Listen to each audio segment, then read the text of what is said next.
ஒரு மூமினுக்கு ரெண்டு நிலைமை தான். சந்தோஷங்கள் வரும் பொழுது ஷுக்ர் செய்யுங்க அல்லாஹ்க்கு, கவலைகள் வரும் பொழுது சபர் செய்யுங்க. இந்த ரெண்டு நிலைமைக்கும் அல்லாஹ் கூலிய தருவான். ஷுக்ருக்கும் கூலிய தருவான், சபருக்கும் கூலிய தருவான். முஸ்லீம்களுடைய அல்லாவே இவனை பிடிச்சிடு அப்படின்னு அவர் கையை தூக்குவாராக இருந்தால் அல்லாஹ் எந்த திரையும் இல்லாமல் ஏற்றுக்கொள்வான். அவன் 2 ரக்காத் தொழுது கையை தூக்கிட்டான், யா அல்லாஹ் இவனையும் இவன் பரம்பரையை நாசமாக்கிடு, ஒண்டே பயந்து கொள்ளுங்க, அவசரமா நீங்க நாசம் அடைஞ்சிருங்க. சூரத்துல் ஹதீதுடைய 25வது ஆயத்திலிருந்து 29வது ஆயத்து வரை ஓதுங்க. அஊது பில்லாஹி மினஷ் ஷைத்தானிர் ரஜீம்.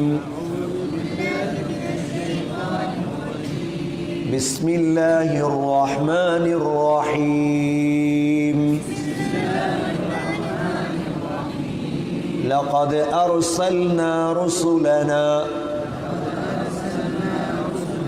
بالبينات وأنزلنا معهم الكتاب والميزان ليقوم الناس بالقسط وأنزلنا الحديد فيه بأس شديد ومنافع للناس وليعلم الله من ينصره ورسله بالغيب إن الله قوي عزيز. ولقد أرسلنا نوحا وإبراهيم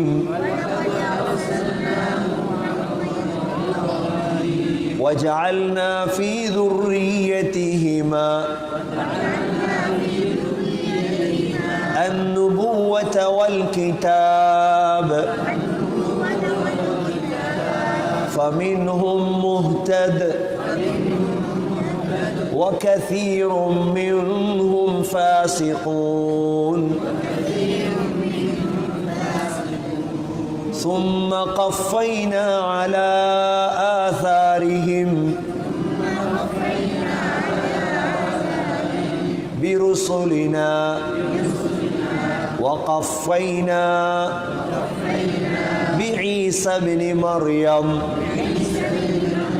وآتيناه الإنجيل وجعلنا في قلوب الذين اتبعوه رأفة ورحمة ورهبانية ابتدعوها ما كتبناها عليهم إلا ابتغاء رضوان الله فما رعوها حق رعايتها فآتينا الذين آمنوا منهم أجرهم وكثير منهم فاسقون.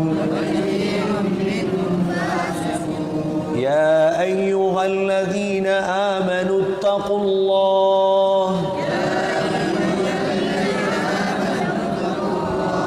وآمنوا برسوله يؤتكم كفلين من رحمته ويجعل لكم نورا تمشون به ويغفر لكم والله غفور رحيم. يعلم أهل الكتاب ألا يقدرون على شيء من فضل الله وأن الفضل بيد الله يؤتيه من يشاء والله ذو الفضل العظيم. சூரத்துல் ஹதீதுடைய கடைசி பகுதி அல்லாஹ் சுப்ஹானஹு வ தஆலா மிக முக்கியமான விடயங்களை சூரத்துல் ஹதீதில் நாங்கள் 5 வகுப்புகளாக தொடர்ந்து நாங்கள் பார்த்தோம்.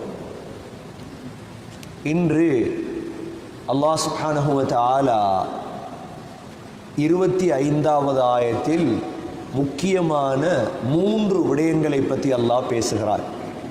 அல்லாஹ் சொல்றான், லகத் அர்ஸல்னா ருசுலனா, எங்களுடைய ரசூல்மார்களை நாம் அனுப்பினோம். அல்லாஹுடைய ரசூல்மார்கள் 313 ரசூல்மார்களை அல்லாஹ் உலகத்துக்கு அனுப்பினார். எவ்வாறு அனுப்பினோம்? பில் பையினாத், அத்தாட்சிகளை கொடுத்து அனுப்பினோம். மோஜிசாத், ஒவ்வொரு நபிமார்களையும் ரசூல்மார்களையும் அத்தாட்சிகளை கொடுத்து அல்லாஹ் அனுப்பினார். وَأَنزَلْنَا مَعَهُمُ الْكِتَابَ, அவர்களோடு நாம் வேதத்தையும் இறக்கினோம். தௌராத், இன்ஜீல், ஜபூர், இந்த வேதத்தையும் நாம் இறக்கினோம். وَأَنزَلْنَا مَعَهُمُ الْكِتَابَ وَالْمِيزَانَ, இரண்டாவது தராசியையும் இறக்கினோம். வேதத்தையும் இறக்கினோம், தராசியையும் இறக்கினோம். அப்ப வேதம் மக்களுக்கு வழிகாட்டுவதற்காக வேதம் இறக்கப்பட்டது. தௌராத், இன்ஜீல், ஜபூர், குர்ஆன், இந்த வேதத்தை பின்பற்றி மக்கள் நேரு வழி அடையும். தராசி இறக்கினதுக்காக, தராசி இறக்கியது மனித சமூகத்துக்கு மத்தியில் நீதம் நிலைநாட்டப்படும். அது முஸ்லிமாக இருக்கலாம், காஃபிராக இருக்கலாம். நீதி பூமியில் நிலைநாட்டப்பட வேண்டும். ஏனென்றால்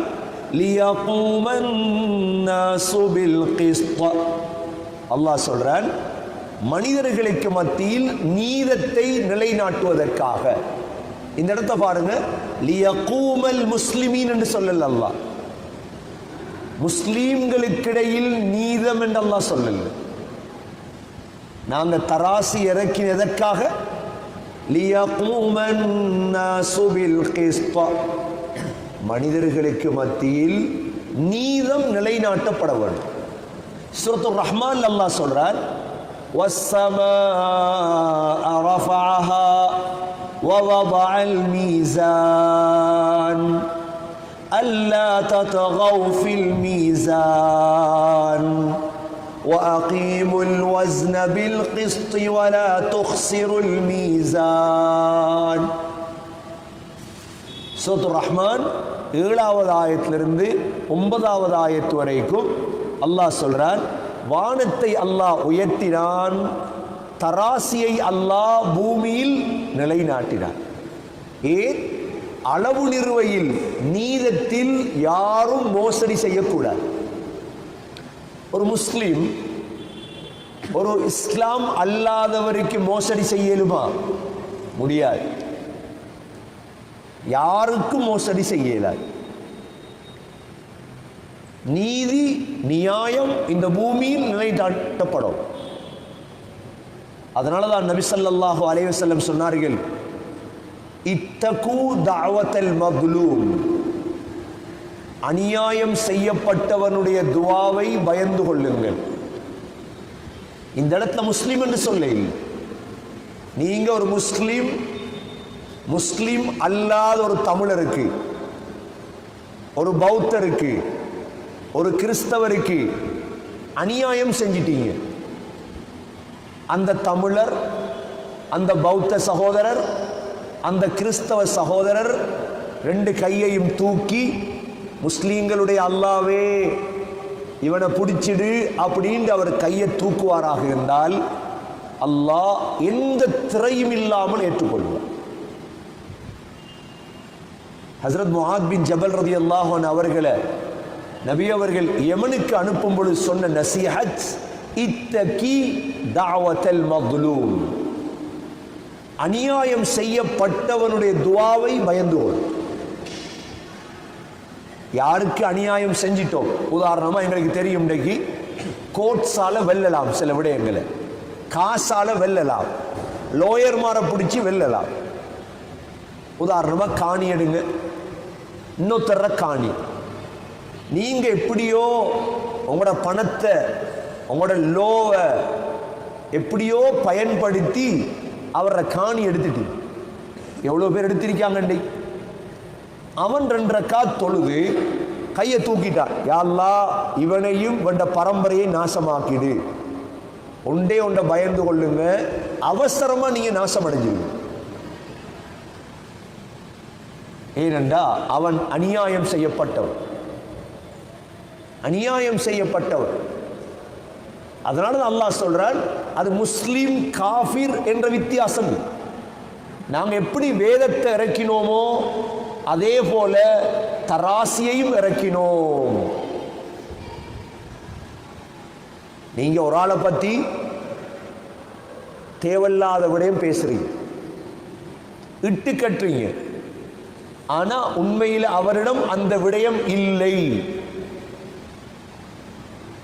அவன் கேட்கிற துவா உடனே கபூலாகும். நீங்க ஒரு விடயத்தை இட்டு கட்டுறீங்க, பேசுறீங்க, ஆனா அவர் அதை செய்யல, அவர் அநியாயம் செய்யப்பட்டவர். அவர் கையை தூக்கினார் என்றா நீங்க முடிச்சு. அல்லாஹ் சொல்றான், நாங்க தராசியையும் இறக்கினோம். வார்த்தை பாருங்க, وَأَنزَلْنَا مَعَهُمُ الْكِتَابَ وَالْمِيزَانَ, வேதத்தையும் இறக்கினோம், தராசியையும் இறக்கினோம். لِيَقُومَ النَّاسُ بِالْقِسْطِ, لِيَقُومَ النَّاسُ بِالْقِسْطِ, ஏனென்றால் நீதத்தை நிலைநாட்டு. நபி ஸல்லல்லாஹு அலைஹி வஸல்லம் இந்த பூமிக்கு வந்தது சகோதரர்களே நீதத்தை நிலைநாட்டலாம். ரசூலுல்லாஹ்வுடைய காலத்தில் 23 வருடத்துக்குள்ள ஒரு அநியாயம் நடந்ததாக ஒன்றை காட்டு. நபியுடைய நீதத்தின் உச்சகட்டம் என்ன தெரியுமா? ஸல்லல்லாஹு அலைஹி வஸல்லம் சொன்னார்கள், என்னுடைய மகள் ஃபாத்திமா களவெடுத்தாலும் நான் கையை வெட்டுவேன். எவ்வளவு நீதமான வார்த்தை! என்னுடைய மகள் ஃபாத்திமா களவெடுத்தாலும் நான் கையை வெட்டுவேன். இதை விட நீதம் இல்லையே. அபூபக்கர் ரலியல்லாஹுடைய நீதம். உமர் ரலியல்லாஹுடைய காலத்தில் மிஸ்ருடைய ஆட்சி வருது. மிஸ்ருக்கு கவர்னராக இருந்தவர் அம்ர் இப்னு ஆஸ் ரலியல்லாஹு அன்ஹு என்ன செஞ்சிட்டார்? அம்ர் இப்னு ஆஸுடைய மகன் ஒரு ஆளுக்கு சாட்டையால அடிச்சிட்டார். அடிச்சிட்டு சொன்னார், அனபனுல் அக்ரமீன், நாங்க ஜனாதிபதியோட பிள்ளைகள், நாங்க சங்கையானவுடைய பிள்ளைகள், நாங்க அடிப்போம் என்னையும் செய்வோம். உடனே அந்த மனிதன் என்ன செஞ்சார்? மிஸ்ர்ல இருந்து மதீனாக்கு வந்துட்டார். ஏன்? நீதி கிடைக்கும்னு தெரியும். உமர் ரலியல்லாஹு இடத்துல வந்து சொன்னார், இப்படித்தான் எனக்கு அம்ர் இப்னு ஆஸுடைய மகன் அடிச்சிட்டு சொன்னார், அனபனுல் அக்ரமீன், நாங்க சங்கையானவருடைய பிள்ளை, ஜனாதிபதியுடைய பிள்ளை, அடிப்போம். உமர் ரலியல்லாஹு கடிதம் எழுதினாங்க அம்ர் இப்னு ஆஸுக்கு, உடனே மகனை கூட்டிட்டு வா, உடனே மகனை கூட்டிட்டு மதீனாக்கு வா. கூட்டிட்டு வந்துட்டார். அவரும் இருக்கிறார் சபையில். கொடுத்தாங்க சாட்டை, அடி அடி, சாட்டையை கொடுத்தாங்க, அடி. இப்ப இதுதான் நீதி. கேட்டாங்க, எப்ப நீங்க மனிதர்களை அடிமையாக்கினீங்க? உமர் ரலியல்லாஹுடைய நீதி மிக விசேடமான நீதி அது.